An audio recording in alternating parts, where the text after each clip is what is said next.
Can we go now, buddy? No? Okay. Bruin, come on. Bruin, let's go. Thank you. We gotta go catch them, they're far away. My leg has graduated to being able to walk one of the four. Poor Kyrie has to deal with all the monsters back here. Bruin has always been a calm walker, except when he sees a CAT, because he knows what that word means. But now Kyrie gets to deal with the three psychopaths that we have.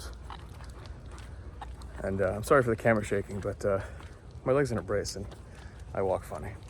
Kyrie has to work tonight. She had to pick up 2 extra shifts because she gave up 2 shifts previously because she had to visit some cripple in the hospital or something like that, I don't know. Before I update you on the condition the following morning, Kyrie came down after work and she's been laughing at me since she got here. The first thing she laughed at me about was looking at me in the hospital bed and comparing it and contrasting it to her normal hospital patient. And we are different people. But now she wants to take a picture of me and laughing at me because I look so pathetic. What's funny? You look crazy. Wait, you gotta look at this. Disturbed. Oh, it's in their video. So insurance companies don't make stuff easy. I got this letter from my insurance company not long after I got out of the hospital telling me that they're not gonna pay for my hospital stay. And I'm gonna post a short form video on it, I think today probably. Today's Friday. What I find particularly annoying is that they know exactly what they're doing. They have very limited information regarding like what actually happened to me, the progression of my hospital stay, and why I needed to be in the hospital. But they told me that they're just not gonna pay for it. But what I can glean from this particular letter is that all they did was read the H&P or the history and physical, like the initial note, right? All I did was I showed up at the hospital, I had a right knee injury, there was deformity to my knee, and the x-ray was okay, full stop. That's all they knew at the time because that's all we knew at the time. So when they wrote that in the note, the documentation was like, hey, there's a knee injury, we don't know what it is, and we're gonna see what happens. So when the insurance company sees that and they see that I was at the hospital for 2 days, they're like, yeah, we're not gonna pay for that because you didn't need to be there. You'd think they would do their due diligence and, you know, get the rest of the story, but in the off chance that I will like see this bill and just kind of blindly pay it and not be like, hey, listen, you're wrong, that is more than enough for them to be like, yeah, we're not going to do it anything. You're gonna do your work to see if we can, see if you can deserve your money back or whatever it might happen to be. And if you're not a doctor, like that's going to be hard to kind of rationalize through. I will say it was a lot easier to, download my documentation and then submit it than I thought it was going to be, because I thought it was going to be like a 6-month nightmare. And to be clear, the bill wasn't anything that was gonna, I wasn't gonna have to sell a kidney to pay for it. But at the same time, it's like you're working on wrong information, and you should be working on correct information.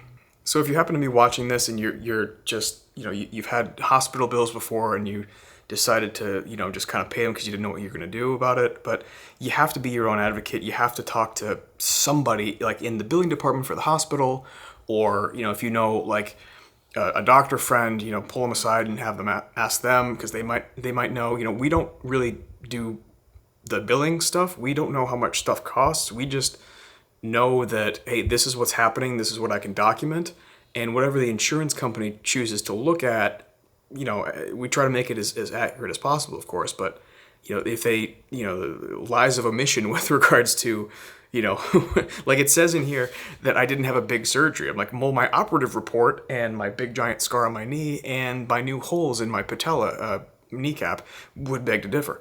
So it's like, what the hell, man? Ugh. So it's a very frustrating process, but you have to be your own advocate, and that was fun to deal with this morning. Although I'm impressed with myself that I wasn't more angry about it, because I get angry about stuff like that really easily. I imagine that a lot of it is because like I know what happened. Like I can glean from this report that they were working on very, very limited information and very incomplete information, and they did not have a proper picture of what occurred, because there's a lot of things that required, the hospital stay. in my case this time, it was one, disposition. Like, where am I going to go? Like, I can't go home. I can't bear weight on this leg. And we need to make sure that it's, safe for me to actually go home. So physical therapy, occupational therapy had to do their evaluations. Number two, I needed IV pain medications while I was there. And that's reason enough to keep somebody in the hospital because they can't get their pain under control. Number three is I showed up with something called an acute kidney injury. Essentially, my kidney function was not where it should have been. Largely, I think, because when I showed up to the hospital, I hadn't had anything to drink in a couple hours, and I just finished a workout. And by the time they took blood, it was like, I don't know, 6 or 8 hours later, so I was dehydrated. That was probably what it was. But, you never really know. So that kind of had to be worked up and figured out. But the disposition thing is really like what gets me is that like it says even in the notes that I can't bear weight on this leg. And I couldn't. I couldn't even move it. So who was gonna like maneuver me home, right? So I'm in a significant amount of pain. And like, is Kyrie gonna just like not go to work and like carry me home? Like, I'm 90 pounds heavier than she is. That's not gonna happen. Luckily, my parents live close by. They're elderly, so they're gonna like carry me to my bed and just let me like sit there and rot forever? Probably not. What they also failed to take into account is if I was unable to ambulate and I just had to sit there forever and not have the surgery, then my chances of getting a clot were gonna go through the roof. My quality of life was gonna go straight to hell, and I was just gonna be. I was going to become like a husk of a human and a lot of medical bills sooner rather than later. Because if you just don't move forever, you get really, really sick. So that's a lot of short-sighted stuff from their perspective. But if you're not a physician, you don't know these things, like how are you supposed to come up with this stuff? It's really, it's like frustrating for me for other people. Because the insurance companies know what they're doing, right? They know that that going through this process for most people is a huge pain in the neck, and a lot of people won't do it. A lot of people will just pay the whatever the bill is. Sorry, not gonna happen. So in prepping for this next series of nights, Kyrie did not have exactly the schedule lead up, organizational paradigm that she normally does because she just got off nights like 3 nights ago. You worked 4 nights ago, you had 3 nights off? Works. My last night was Monday night. Yeah. No, Sunday night, Tuesday night, Monday night, Tuesday night, Wednesday night, Thursday night, 4 nights. So 4 nights off, and 2 nights on, 2 nights off, and then she goes back to her normal 7 on, 7 off. Normally, what she's been doing is like making a week's worth of food, and then packing it just in Tupperware and kind of bringing it up, bringing it back. But given that it's been a disaster over the last couple of weeks, she and I talked about exactly what she was going to bring, and it sounded like a lot of food and like a lot of full meals, and some of them were supposed to be snacks. And frankly, it sounded a little aggressive considering she has to leave in 45-ish minutes because tonight she's going to a hospital that she doesn't normally go to, and she needs to figure out where she's going. So instead, she ordered Chipotle. We just got back from walking the dogs again and ran into more neighbors that we have seen but haven't actually like officially met. They're on like a golf cart driving by. Kyrie goes, "We should get a golf cart." And I said, "We don't have that much money." One day. One day, not today. Take my contacts out. Yeah. Your arm is in the frame, and that's it. What's that right there? Why is it black right there? That's part of the camera. Oh. I don't know. Kyrie is gonna start getting like pre-made meals to bring up Factor. to work. Yeah, the Factor meals. I used them before, she's used them before. They're pretty good. Yeah. A lot of it is just like, you don't have to think about what you make. Not really a problem for me because I can eat the same thing every day, but Kyrie was not blessed with those particular genes, so she has to find something different every day. And with this, she can kind of pick like 2 or 3 different meals a week, or even more, I guess. Look at everybody looking at me. They all love me so much. Do they all love you, or are they all just tired? I love you, I love you, and I love you. Look how happy she is. Look at Millie. She was so happy. She loves me so much. Oh yeah, I know you love me. Brady's not looking at you. Thank you. Thank you. Sit. Oh, I'm sorry. What was that? Why did you cry? Why did you cry? What?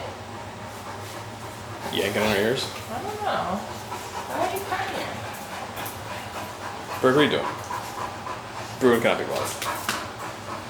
I don't. You are such an attention seeker. An attention seeker? He is. An attention wahore. There you go. Sleep till tomorrow. What's today? Friday? Sleep till Thursday. That'd be great. Why do you have so much energy? I did all the same stuff as you today, and I'm much more tired. Yeah. But you also have a job. No, she has a job. It's called being a dog. Well, that's not really a job. I love you guys.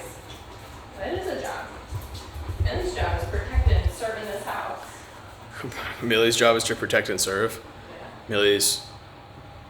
Millie just believes she has to bark and be underfoot at all times.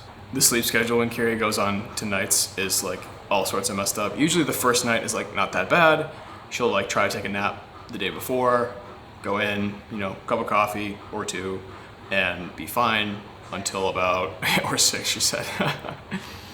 And be fine until about like 8:30 when she's like has been home for a while and showered, and then she just passes out. Sleeping from 8:30 to like 3:30, 7 hours for her is more than enough. But her schedule has been like so fragmented over the course of the last couple of weeks that it's like she's more tired, and it sucks. Earlier today we had all the doors open and the windows open because it was nice outside, but the problem with that is it's too hot for me and not too hot for her. So she's asleep. I'm sweating in my own house, but I don't want to like wake her up and close all the doors because she's sleeping and she has to go to work. So I'll just like sit here and sweat for a while, I guess. My knee is mostly getting better. I've been more active with walking over the past couple of days, and I feel like I'm kind of regaining a sense of normalcy in my life. That being said, it's like starting to get more sore the more I like do exercises and activities. I've noticed that a lot of like the hard swelling is now kind of soft swelling, so I think that's a good thing. But we still have a long way to go. I can put on my socks and shoes without needing anybody's help. Been able to do that for about a week now, give or take, so that's fun. Been doing a lot of like basic PT stuff that I showed you in one of my last videos. Kind of like the same stuff over and over again. At PT we do more stuff, but yeah, I'm looking forward to getting this leg back to baseline. I think one of my main problems recently is that even though I can walk, it's not nearly as fast as like I'm used to walking. It's not nearly as fast as Kyrie walks or the dogs want to walk. So like luckily I have Bruin and he's not that like big of a pain when I'm going kind of slow. But now that there's like actual group walks, he gets more excited because there hadn't been one for like, I don't know, like almost 2 weeks or maybe more than 2 weeks. I don't remember. So even that's like a little bit, I gotta kind of rein him in a bit, but he listens to me really well, so it's not that big of a deal. We like avoid all the cats and stuff that we know to avoid, but I'm just kind of nervous about if someone or something really grabs his attention and then I can't really hold back. Like, do I just have to like let him go or like risk hurting myself again? I don't know. I think about it a lot, but I don't think I'll have to run into it. If I was taking Bruin and Bergie at the same time, then I would be worried about it. Sweet the devil. Hey, bud. I'm actually going to release a text message based coaching platform soon. I'm tomorrow as of this recording, so on October 21st, I will release like the link and kind of like the more or less, for lack of a better term, teaser. It's really just to see like if people are interested and, just to make sure that I'm going about this particular app that I'm using and like doing good by the creators of the app. It's still in like very closed beta, so it's kind of cool to be like included there. But essentially what I want to do with it is all the DMs that like have to catch my mood and catch my eye at the right time that I respond to. It treats it more like a job if somebody like really wants my opinion and really wants my coaching and really wants that stuff. But it's a very like low level sort of a thing. It's like a low ticket item more or less. And over the next couple of months, there will be like more like high ticket thing. That's for a ways away. So it is, it's about that time. I'm going to get Kyrie kind of organized and ready to go, or help her with it anyway. probably just going to be in the way, if I'm being completely honest, but I'm going to do my best. Get the dog situated and get my stuff ready for the launch tomorrow. So thank you all for watching, and to those of you who comment routinely, I very much appreciate your kind words. I really do. Even if they're not in English, sometimes I can kind of understand what they say. But yeah, that's all I got. See you in the next one.